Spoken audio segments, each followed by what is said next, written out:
Halo teman-teman, jumpa lagi dengan Om Uban di sini. Kali ini saya mau ngajak teman-teman untuk berangkat dari Bogor ke Lumajang lagi nih teman-teman. Dan karena saya belum pernah naik Pandawa 87 dari barat ke timur, maka kali ini saya ingin mengajak teman-teman untuk naik bis Pandawa 87 dari Bubulak ke Lumajang.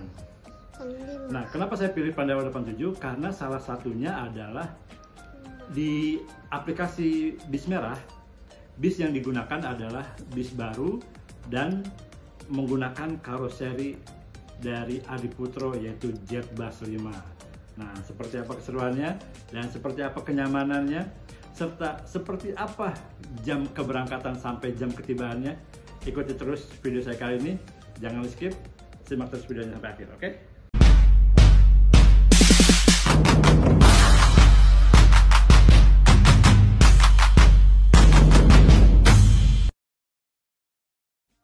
Perjalanan kali ini saya mulai dari Terminal Bubulak Bogor.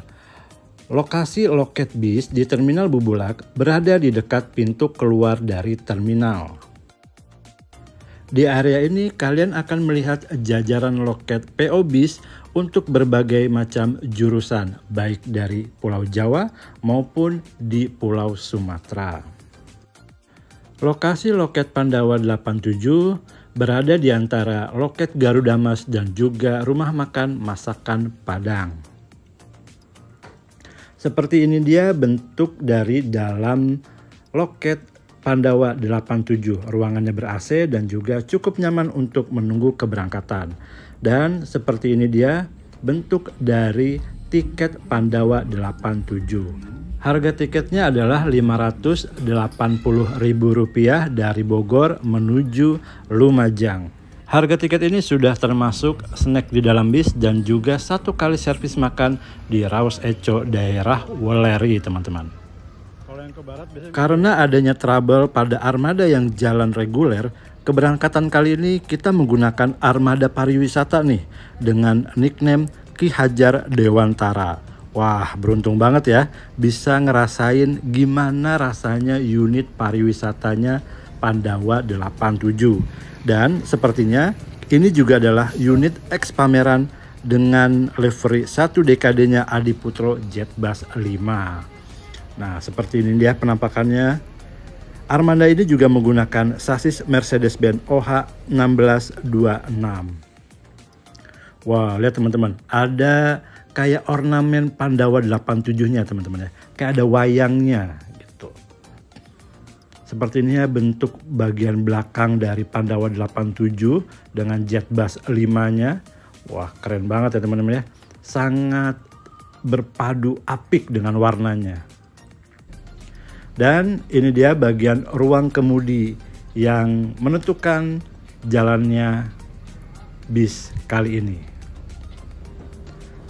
Nah, sekarang kita lihat dulu yuk ada apa aja di dalam bis Pandawa 87 khususnya untuk unit pariwisata ini ya teman-teman ya. Kalau unit sleeper ini biasanya saya menyebutnya ini adalah kapsul teman-teman. Jadi di setiap unit kapsulnya ini sudah dibalut dengan dinding-dinding dari kayak bantal seperti itu teman-teman. Nah, seperti ini dia desainnya sangat cantik sekali teman-teman. Ada tulisan Jetbus-nya, terus kemudian dindingnya itu sudah dilapisi dengan kayak kulit sintetis gitu ya.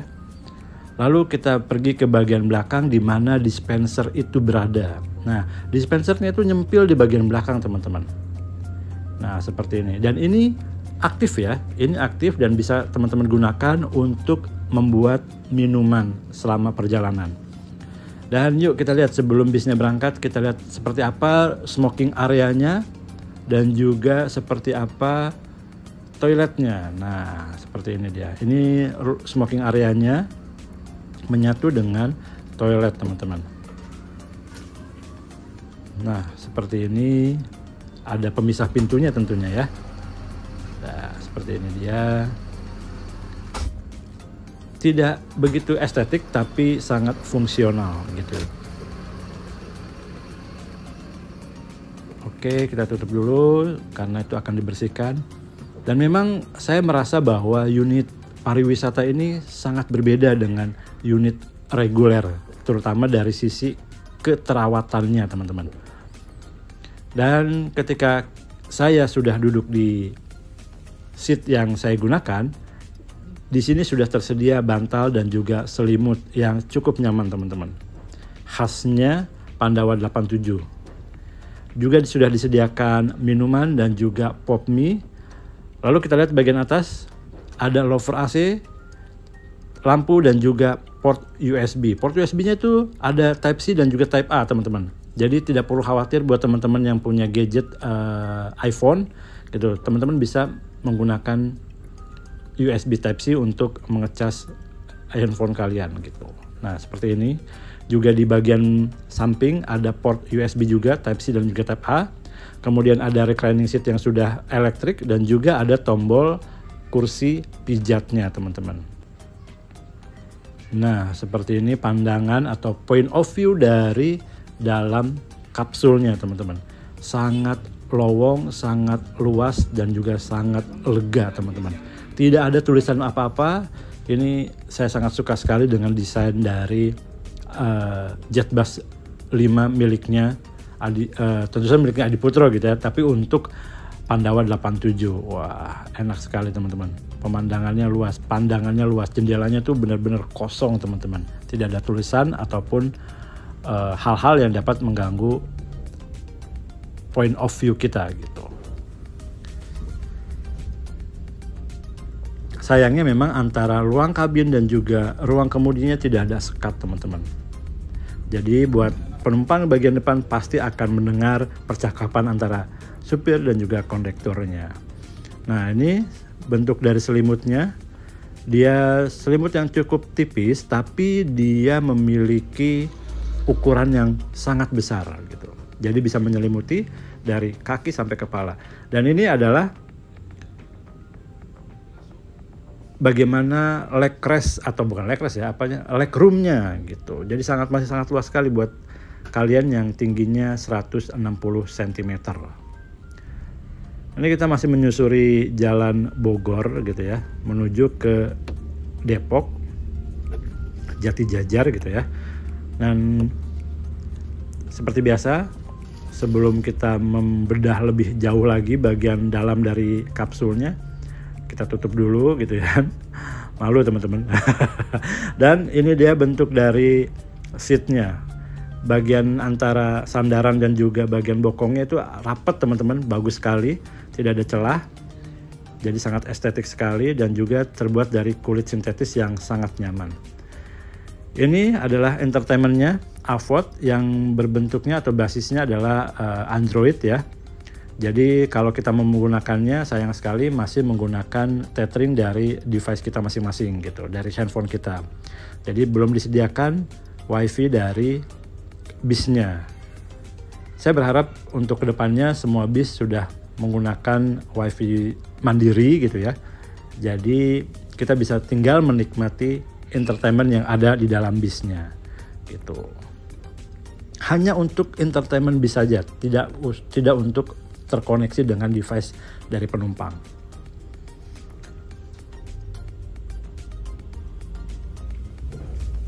Tuh lihat teman-teman, tersedia Netflix, YouTube, terus Opera, browser gitu-gitu masih lengkap sekali teman. Dan juga ada Maps ya. Saya akan sangat tertarik sekali kalau misalnya memang sudah terhubung WiFi dari bis, kemudian saya akan menggunakannya untuk melihat posisi kita selama perjalanan. Itu pasti akan sangat menarik sekali teman-teman. Dan ini saya akan coba bagaimana posisi dari tempat duduknya ya. Sandarannya, untuk kecepatan recliningnya dia cukup cepat walaupun tidak yang terlalu cepat gitu ya. Cukup lah gitu, tidak memerlukan kesabaran yang sangat ekstra gitu ya. Dan seperti pada umumnya sleeper bis untuk medium ya, jadi dia tidak bisa rebah sekali, tapi cukup untuk kita bisa beristirahat selama perjalanan, terutama karena seatnya yang lebar dan juga bahan dari kursinya yang sangat nyaman teman-teman, tidak bikin gerah ya. Dan mari kita bedah seperti apa snack yang ada di dalam bis ini. Snack ini sudah include dari tarif perjalanan 580 tadi. Oh ya, untuk yang 580 tadi itu aku beli dari aplikasi Bis Merah ya. Kalau kalian beli di agen kemungkinan bisa lebih murah teman-teman. Ada kacang koro 2 kelinci, 1 ya. Terus kemudian ada croissant, ini kayaknya roti yang wajib ada di setiap bis sleeper deh kayaknya nih.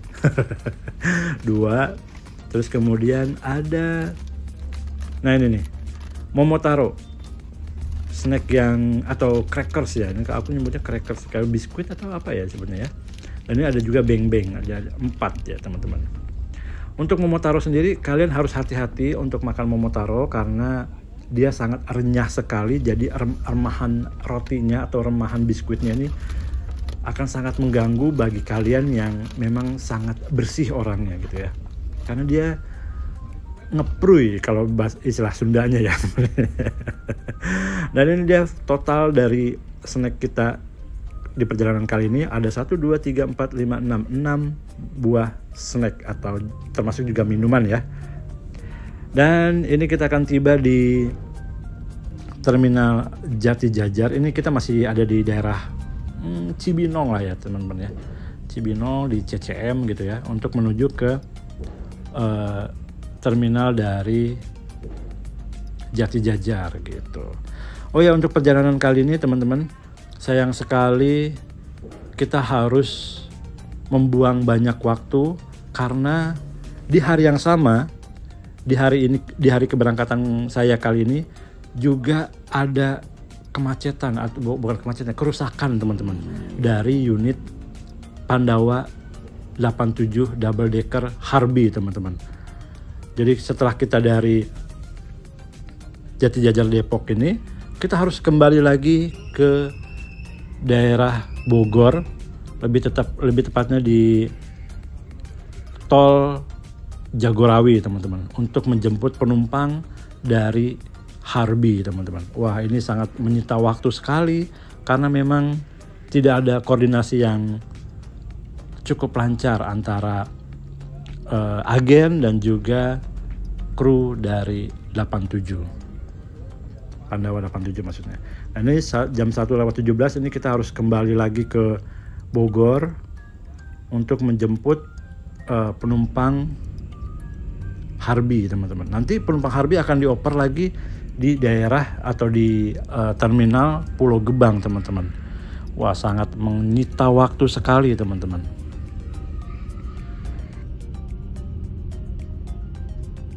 Jujur aja aku sempat bete gitu ya, karena memang besok aku harus sudah mulai beraktivitas sekitar jam 7 pagi di Lumajang teman-teman.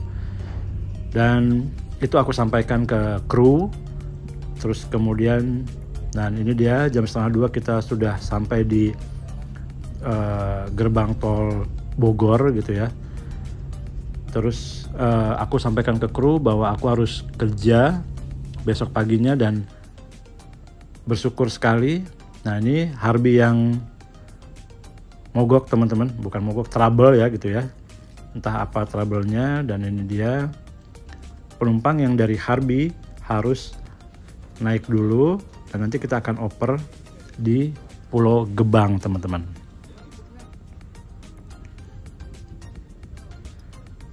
Balik lagi ke cerita aku tadi bahwa aku bilang ke krunya bahwa aku harus kerja jam 7 pagi di Lumajang dan mereka mengerti kondisinya. Lalu mereka akan menyesuaikan perjalanan kita dengan meningkatkan kecepatan ataupun mempersingkat waktu istirahat teman-teman, seperti itu.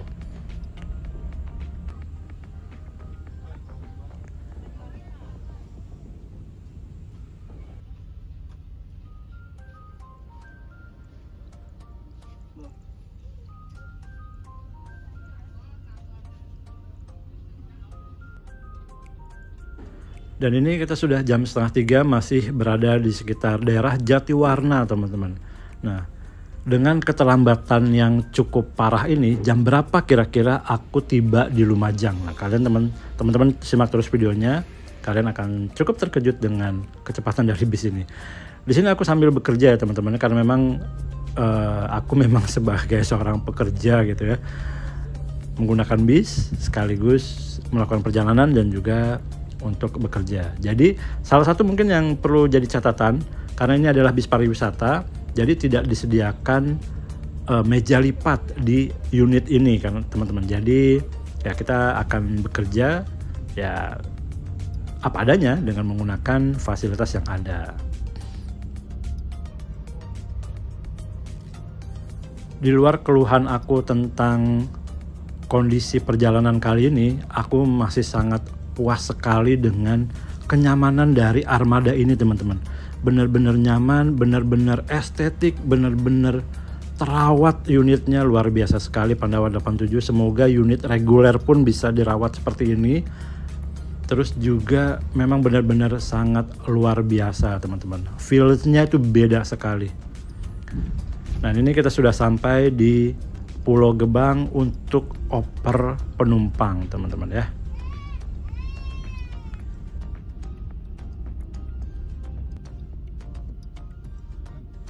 Di depan kita sudah ada Harapan Jaya. Wah, kalau kita sudah bertemu dengan Harapan Jaya berarti ini sudah cukup sore teman-teman. Gitu ya.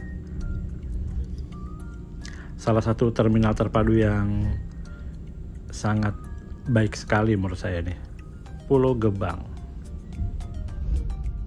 Karena berangkat aku dari rumah tadi sekitar jam 10 pagi, jadi aku belum sholat zuhur dan juga sholat asar. Jadi aku minta izin kepada krunya untuk sholat asar dulu di sini, sholat jamak gitu ya. Karena nanti kita akan berhenti di daerah Weleri teman-teman, dan itu masih sangat jauh sekali teman-teman. Jadi ya saya minta kebijaksanaannya dari kru untuk bisa sholat, dan mereka sangat memaklumi dan mereka memberikan saya waktu untuk sholat jamak seperti itu.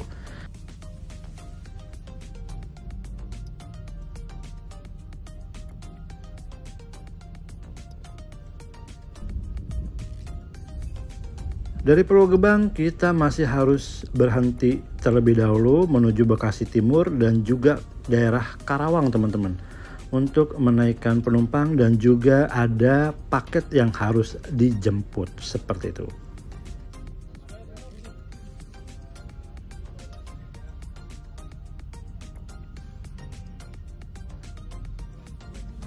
Halo. Halo, Assalamualaikum. Halo, Assalamualaikum. Ya, Mang. Iya, iya. Sejujurnya saya sudah sangat pasrah sekali dengan perjalanan kali ini. Saya sudah menghubungi rekan saya yang ada di Lumajang bahwa kemungkinan saya akan apa istilahnya ya, terlambat untuk masuk bekerja gitu, karena kondisi jalan raya yang tidak memungkinkan gitu. Kalau saya bilangnya seperti itu ke teman saya. Dan setelah itu saya beristirahat karena untuk pemberhentian berikutnya masih sangat jauh teman-teman.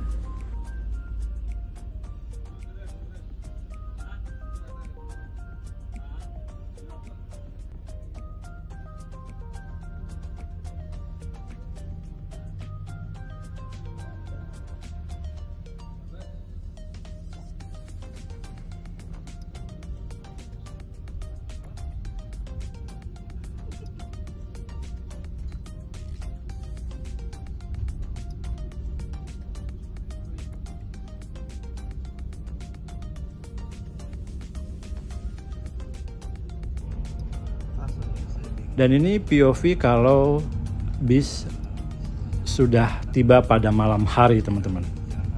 Jadi semua lampunya dimatikan, hanya ada cahaya dari balik avot, dan juga ada, kalau misalnya kita bisa menyalakan lampunya, ini sangat bagus sekali untuk lampu bacanya ya.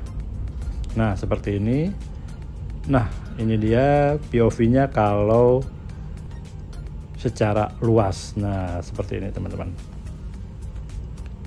Ini tidak segelap ini ya, masih sangat terang gitu ya. Kalau nah ini dia, kita nyalakan karena memang ada lampu kecil di dalam setiap kabinnya, bukan kabin, kapsulnya gitu.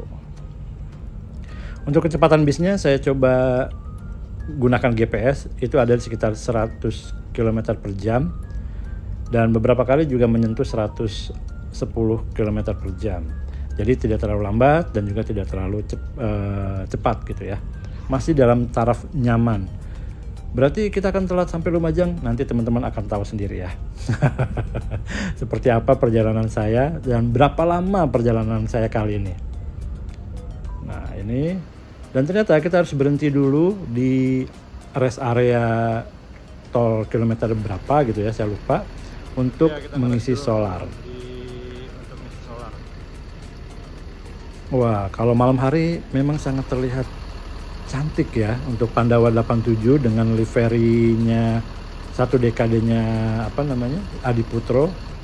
Cantik sekali, bahkan bagian belakangnya saya suka sekali, menyambung seperti huruf U ya.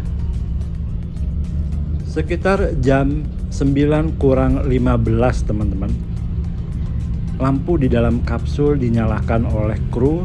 Itu tandanya kita akan tiba di restoran untuk servis makan.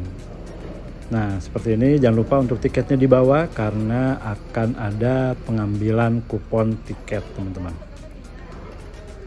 Rumah makannya sendiri berada di rumah makan Raos Eko yang berada di Weleri, dan ini dia menunya, ada ayam bumbu Bali, terus urap-urap, nasi mie goreng, dan juga sayur lodeh teman-teman.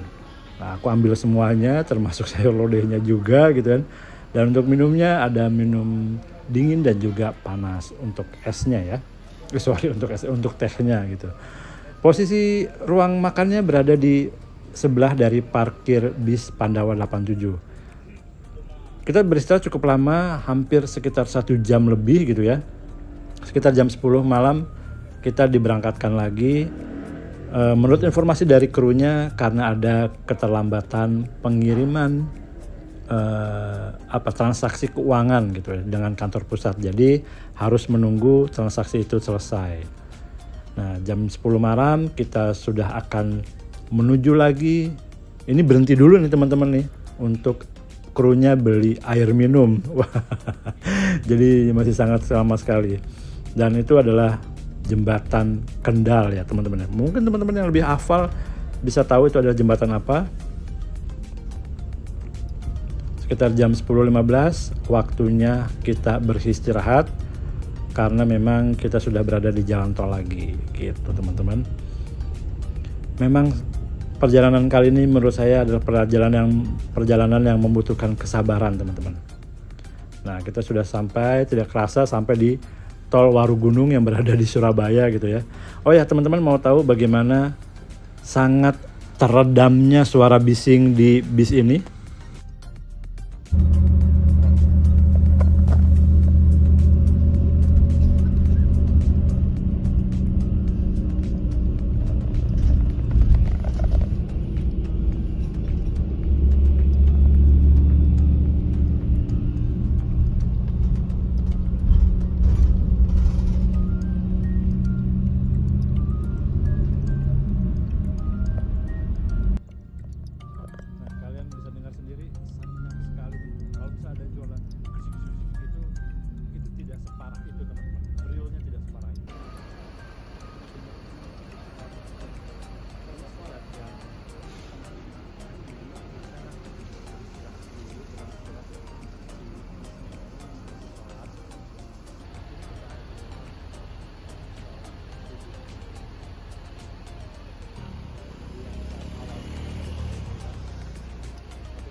Menjelang turun di daerah Wonerjo, saya pindah ke depan teman-teman untuk berdiskusi atau berbicara dengan krunya. Kalau menurut krunya, seharusnya mereka sudah tiba di Banyuwangi itu sekitar jam 7:30 pagi teman-teman. Sedangkan ini kita sudah di Lumajang, baru sampai Lumajang itu sekitar jam 6 ya, atau sekitar jam 6 teman-teman, jam 5 ya, jam 5. Jadi ya cukup menguras waktu katanya teman-teman. Jadi memang perjalanan kali ini cukup lama bagi mereka. Total perjalanan saya kali ini adalah 18 jam teman-teman. Dari jam 11 dari Bubulak sampai sini tuh sekitar jam 5. Tapi walaupun begitu, ini adalah perjalanan yang sangat menyenangkan karena unitnya sangat-sangat memuaskan.